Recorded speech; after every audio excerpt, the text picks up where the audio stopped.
परवरदिगारे आलम खालिक़े कायनात रब्बे लम यज़ल व ला यज़ाल ने कुरान मजीद में ऐलान किया।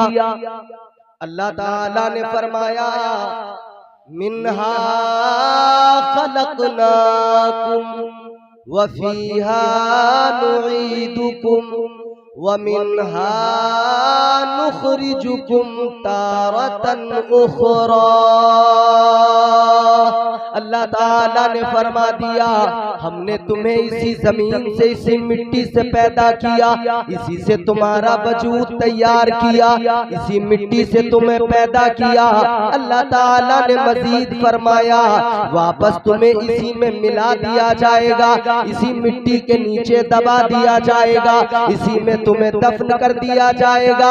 मजीद अल्लाह ने फरमाया फिर वापस वो दिन भी आएगा, हश्र कायम होगी, फिर इसी से वापस उठाया जाएगा, दोबारा इसी से उठाकर मैदान महशर में हिसाबो किताब होगा।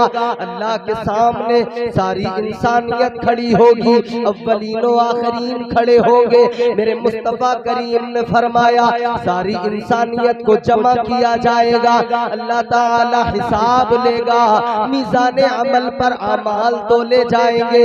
हर किसी की छोटी से छोटी नेकी भी सामने होगी, छोटे से छोटा गुनाह भी सामने होगा। अल्लाह ताला हिसाब लेगा, परवरदिगारे आलम हिसाब लेगा। याद रखना 3 मरहले जिंदगी के हैं, ये 3 मरहले हैं। पहला मरहला है इंसान दुनिया में आता है, अपनी जिंदगी को गुजारता है। अब इंसान तय करे कि इस मरहले में जिसमें वो परदेसी बन के आया है, मुसाफिर बन के आया है, ये जिंदगी बड़ी मुख्तसर सी जिंदगी है, ये बड़ी छोटी सी जिंदगी है।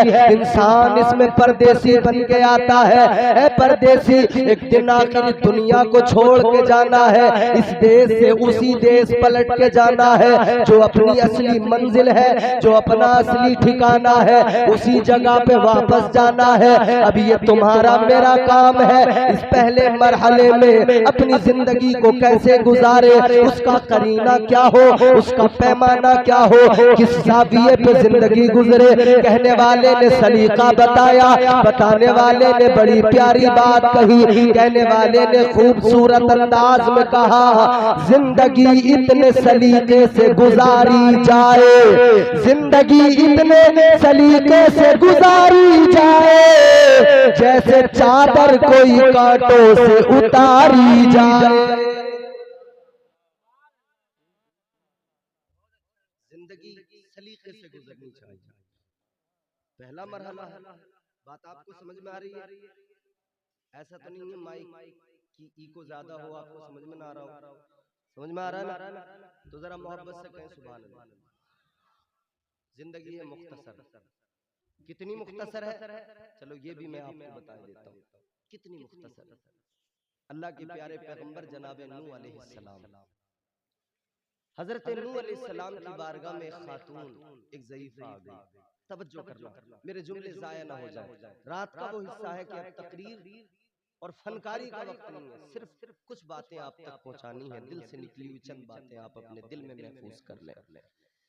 बरगे हिना पे लिखता हूँ मैं दर्द दिल की बात, शायद के रफ्ता रफ्ता लगे दिल रुबा के हाथ। अंदाज़े बयां गर्चे बहुत शौक नहीं है, शायद के तेरे दिल में उतर जाए मेरी बात। एक एक लफ्ज आप तवज्जो से सुने। अल्लाह ताला ने तुम्हें और मुझे दुनिया में भेजा है, जिंदगी अता फरमाई है। ऐ लोगों, इस जिंदगी की हकीकत क्या है, इस जिंदगी को जरा समझो। अल्लाह के प्यारे पैगंबर जलीलुल कद्र पैगंबर जनाबे हजरत नूह अलैहिस्सलाम, अल्लाह ताला ने बड़ी लंबी उम्र अता फरमाई। कितनी उम्र अल्लाह ने अता फरमाई? फरमाया गया 950 साल तो आपने तबलीग की है, 950 साल तो अल्लाह ताला के दीन की तबलीग में गुजार दिए। ये तबलीग का ज़माना है, तो उम्र कितनी हुई होगी, उम्र कितनी रही होगी। आपकी बारगाह में खातून आ गई, आकर के कहने लगी,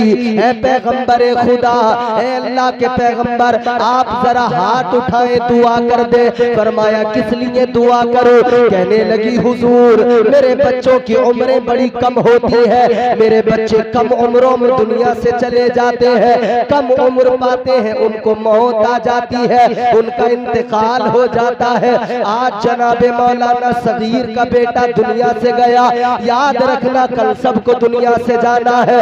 आज कर लो तैयारी, आने वाली है, आने वाली है तुम्हारी मेरी बारी, अपनी बारी का इंतजार करो और रब की बारगाह में फरियाद करो, ऐ मौला जो तूने जिंदगी दी है तो जिंदगी गुजारने का सलीका भी तूने दिया है, अब फजल इतना फरमा दे, मुझे शैतान के हरबों से बचा ले। या अल्लाह मेरी जिंदगी करीने से गुजर जाए, कायदे से गुजर जाए, वरना याद रखना दुनिया के अंदर बड़े बड़े अमीर आए, बड़े बड़े ताकतवर आए, बड़े बड़े बादशाह दुनिया में आए, इतनी दौलत, इतना खजाना, कारून जैसे मालदार का नाम भी तुमने सुना होगा, इतना माल, इतना खजाना, फरमाया गया उसके माल, उसके खजाने जानवरों की पीठ पर उसके खजानों की चाबियां लाद कर ले जाया जाता था।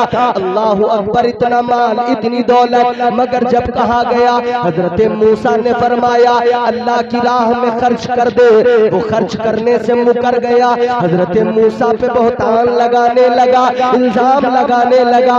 हजरत मूसा ने दुआ के लिए हाथ उठा दिए, अर्ज करने लगे मौला मैंने इसको कहा तेरी राह में खर्च करे, ज़कात दे, लेकिन नहीं करता, नहीं करता तो नहीं करता, इल्जाम मुझ पे लगाता है, बहुतान मुझ पे लगाता है, तनकीदें मुझ पे करता है, या अल्लाह इस पे अजाब भेज दे।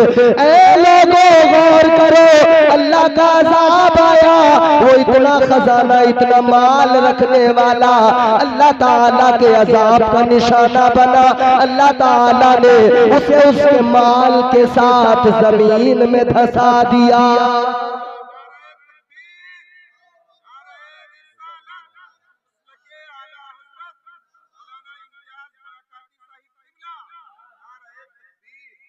अल्लाह ने माशाअल्लाह, मौलाना मिंदार साहब आ गए, बड़ी उम्दा निजाम उन्होंने, बड़े बड़े अच्छे शेर सुने। अल्लाह ताला जब उसका अजाब आता है ना, फिर खैर नहीं। तुमने देखा नहीं उन कौमों का हाल, अल्लाह ने कारून को ऐसी जमीन में धंसा दिया माल के साथ। उलमा फरमाते हैं कयामत तक वो यूं ही जमीन में धंसता रहेगा, धंसता रहेगा, धंसता रहेगा, जमीन के अंदर ही जाता रहेगा। अभी आपने देखा ना, जलजला आया नेपाल में, इमारतें गिर गई, जमीन फटती है, जमीन हिलती है, ऐसे हिलती है जमीन, इतनी मजबूत, इतनी सख्त, इतनी ठोस है जमीन, मगर जब जलजला आता है ना, ये पहाड़ ये बिखरने लगते हैं, ऊंची ऊंची इमारतें जमीन में अंदर धंस जाती हैं। ये जलजले इतने खतरनाक, तुर्की में आया था जलजला, तबाही ही तबाही थी, हर तरफ तबाही के वो मनाजिर दुनिया ने देखे नहीं।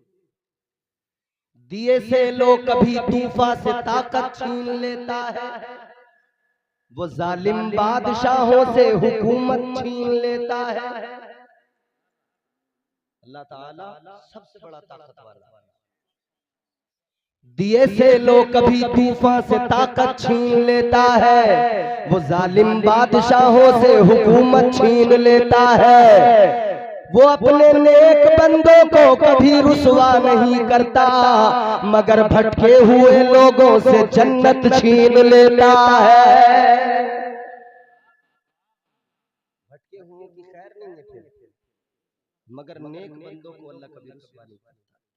जिंदगी बड़ी बड़ी जलजले तो अभी और भी देखने हैं भाई, अल्लाह ने कुरान में वाज़ेह फरमा दिया। परवरदिगार ने फरमाया इज़ा ज़ुल्ज़िलतिल अर्दु ज़िलज़ालहा, अल्लाह ने वो ज़लज़ला भी याद दिलाया, जब क़यामत कायम होगी तो ज़लज़ला आएगा, ज़मीन बिखरने लगेगी, जमीन हिलने लगेगी, पहाड़ बिखरने लगेंगे, सारी कायनात में ये बड़ी बड़ी इमारतें, बड़े बड़े पहाड़ सब रेजा रेजा होकर बिखर जाएंगे। फिर क्या होगा? जमीन अपने अंदर जो कुछ है सब निकालेगी।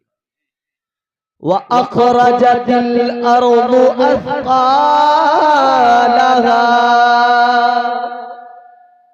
जमीन उसके अंदर जो कुछ है सब निकालेगी, खजाने निकलेंगे, सब कुछ लोग देखेंगे।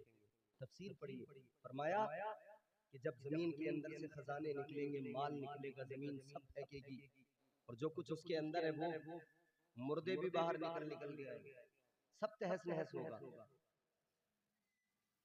कोई चोर था तो देख के कहेगा यही माल था जिसके लिए मैंने चोरी की। कोई कातिल था तो कहेगा यही माल था मैंने जिसके लिए कत्ल किया था। सब याद आएगा, कहेंगे इस माल की क्या हैसियत है, तो तैयारी करो। जाने वाला दुनिया से चला जाता है मगर हमें पैगाम दे के जाता है।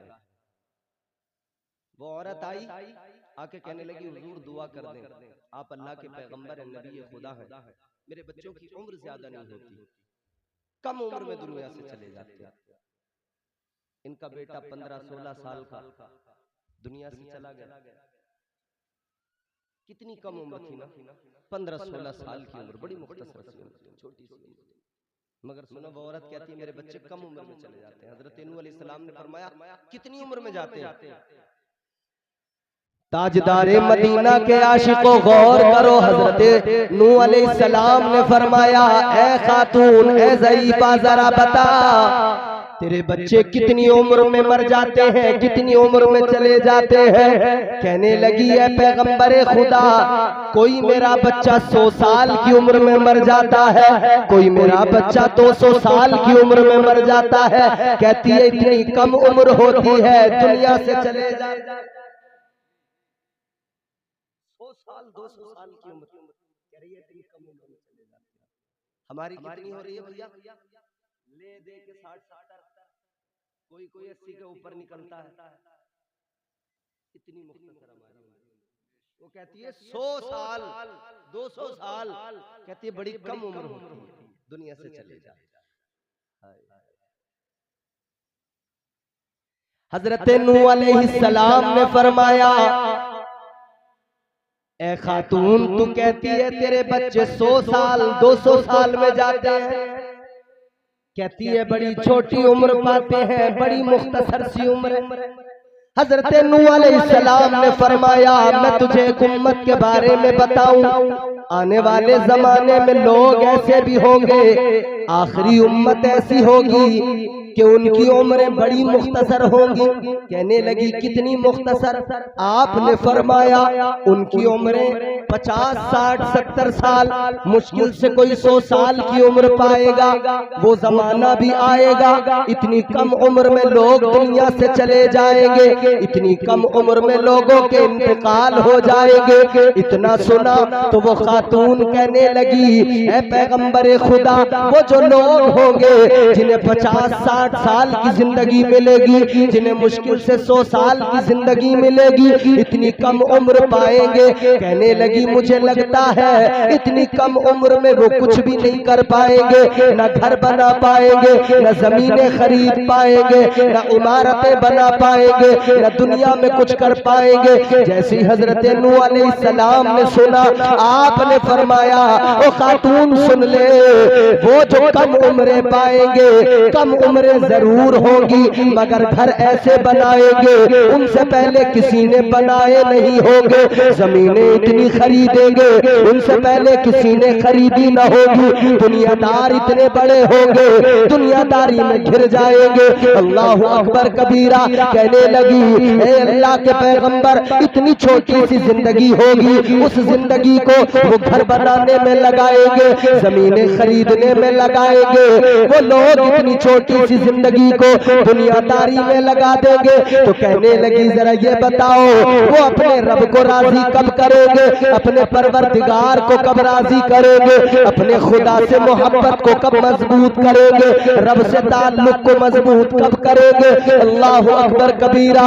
वो खातून कहने लगी ऐ पैगंबरे खुदा, अगर मुझे पता लग जाए मेरी उम्र 50, 60 या 100 साल की होने वाली है, कहने लगी अगर मुझे पता लग जाए मेरी उम्र इतनी कम होने वाली है, कहती है मैं दुनियादारी छोड़ दूं, कोई दूसरा काम ही ना करूं, फकत अपने रब को राजी करने में लग जाऊं।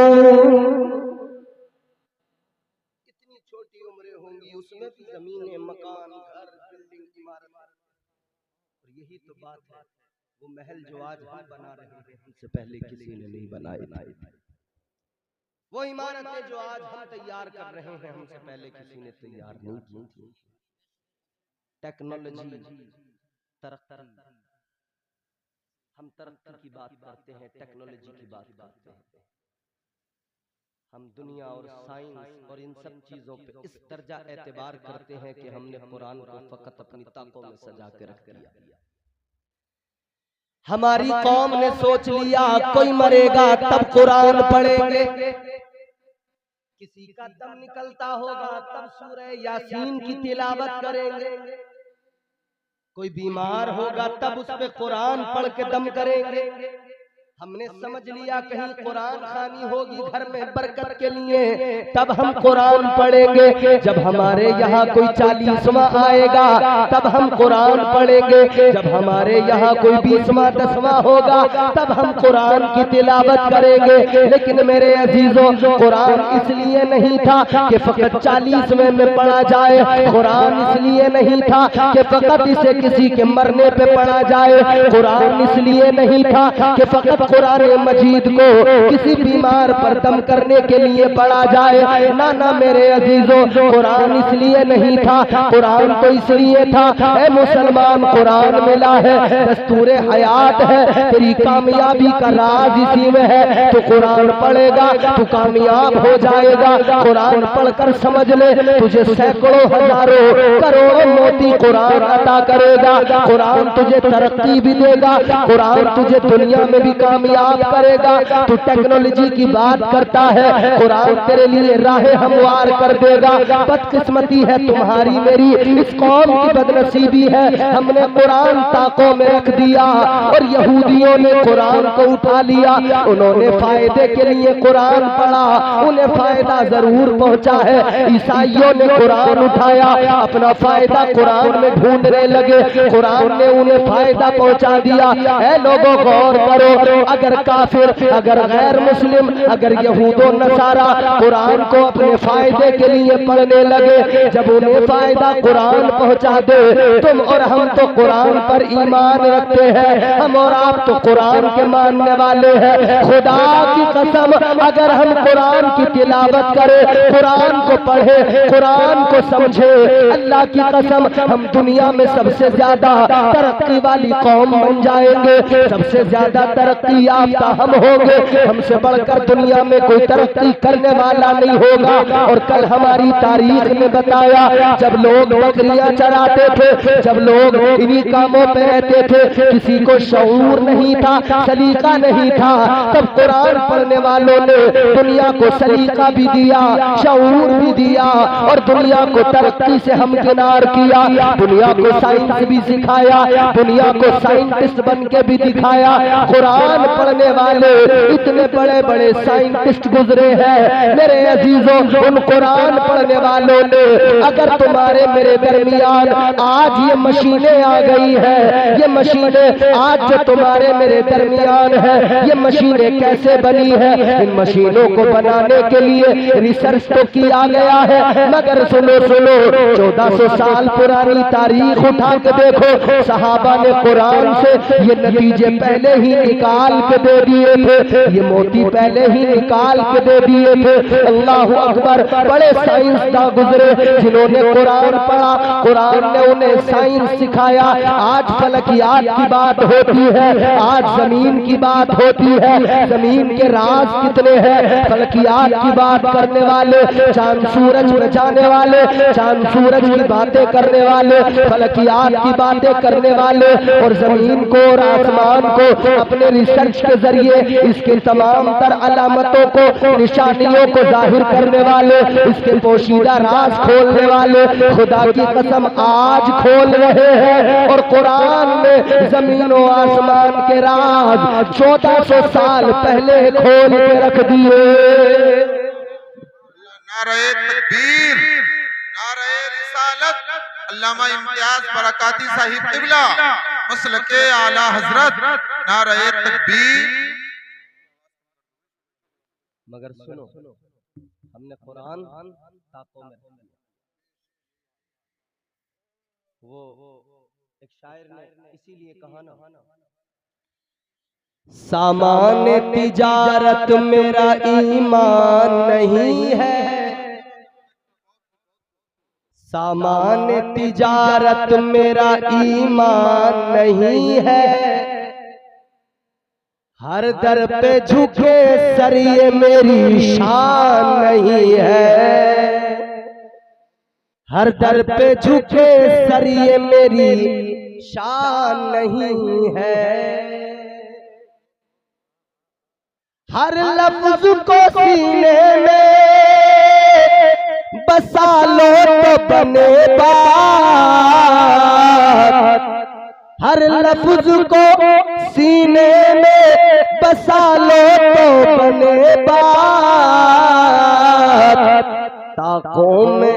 ताकों में सजाने को ये कुरान नहीं है, ताकों में सजाने को ये कुरान नहीं है, ताकों में सजाने को ये कुरान नहीं है।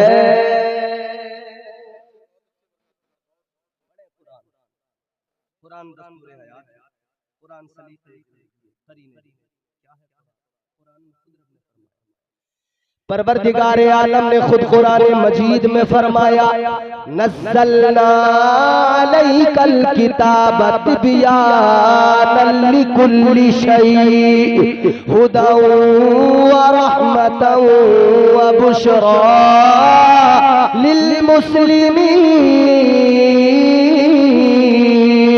अल्लाह ताला ने फरमाया, ये जो कुरान हमने नाजिल किया है, इस कुरान में हर शय का खुला बयान है,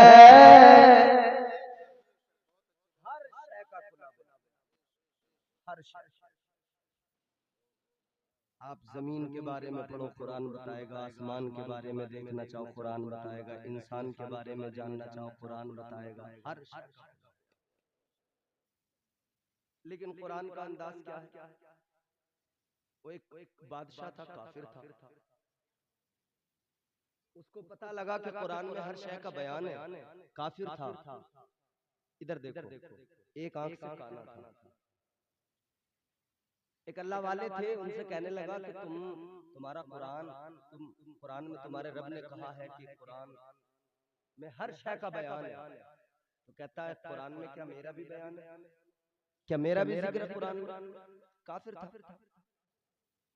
तो अल्लाह वाले ने, चूंकि कुरान का मिजाज ये है कि कुरान जब बात करता है तो पूरा एक चैप्टर होता है वो। कुरान कभी कभी सराहतन कुछ बातों का जिक्र करता है, कभी इशारतन जिक्र करता है, कभी किनायतन जिक्र करता है, कभी एक लफ्ज में तमाम एक मंजर होता है, उसकी अक्कासी होती है। जैसे अल्लाह ताला ने कुरान मजीद में फरमाया, या अय्युहल्लज़ीना आमनू, ए ईमान वालों, तो सारे ईमान वालों का जिक्र हो गया, तुम्हारा मेरा अगले पिछले सबका जिक्र। अब जरूरत पड़ेगी तो कुरान कहीं किसी का नाम भी लेगा, और कुरान में इशारतन भी, और कभी ऐसा भी मौका है कि सहाबी का बाज़ाब्ता कुरान में नाम भी मौजूद है, हज़रत ज़ैद। मगर सुने मेरे अजीज़ों, वो काफिर बादशाह कहने लगा, कुरान में क्या मेरा भी जिक्र है? क्या मेरा भी जिक्र है कुरान? कहता है अगर कुरान में तुम मेरा जिक्र सुना दो, दिखा दो तो मानूं, वरना तुम्हारा कुरान झूठा, तुम्हारा दीन झूठा। अब अल्लाह वाले ने सोचा इसे कैसे समझाऊं, इसे इतनी लंबी बात समझाऊं, इसकी समझ में नहीं आएगी, ये क्या समझेगा कि कुरान का क्या है शान नुज़ूल और कुरान की शान क्या है और कुरान की जो फसाहत व बलागत है वो क्या है, इसकी समझ में नहीं आएगी। तो आपने फरमाया हाँ तेरा भी जिक्र। अगर उससे कहते तेरे नाम के साथ नहीं तो वो नहीं समझता बात, मगर आपने फरमाया तेरा भी जिक्र है कुरान में। कहने लगा कहाँ है, जरा मुझे दिखाओ। अल्लाह वालों का इस्लाह करने का या कभी कभी दीन की खातिर बस उनके मामलात ऐसे होते हैं, कभी कभी वो इस तरह से भी इस्लाह करते हैं। बादशाह कहने लगा मेरा जिक्र दिखाओ कहाँ है कुरान में। ये एक आंख से काना था, अल्लाह वाले ने पढ़ दिया वकाना मिनल काफिरीन। फरमाने लगे ये रहा तेरा जिक्र। कुरान कह रहा है वो काना जो है वो काफिरों में से है।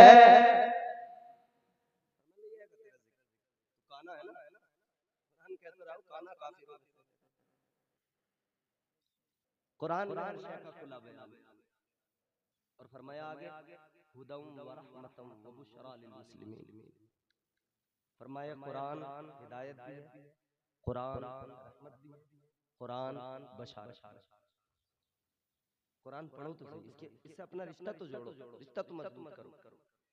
यही कुरान है कि अल्लाह ताला ने इसी कुरान में फरमाया वनुनज़्ज़िलु मिनल कुरानि मा हुवा शिफाअ